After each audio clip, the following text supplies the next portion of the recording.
Naramdaman niyo na ba ang sobrang galak na may kasamang kaba o takot?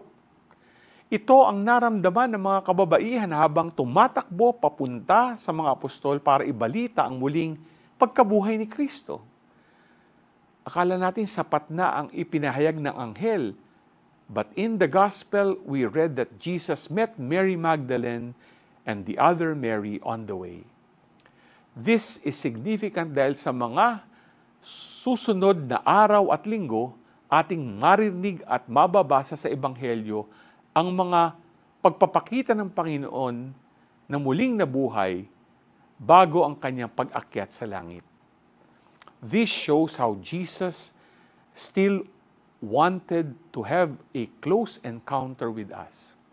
Makikita natin ito sa dalawang kababaihan na nabanggit sa Ebanghelyo ngayon.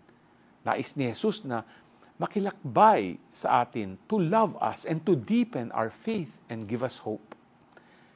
Tanggapin natin ang pag-ibig, pananampalataya at pag-asang hatid ni Jesucristong muling nabuhay.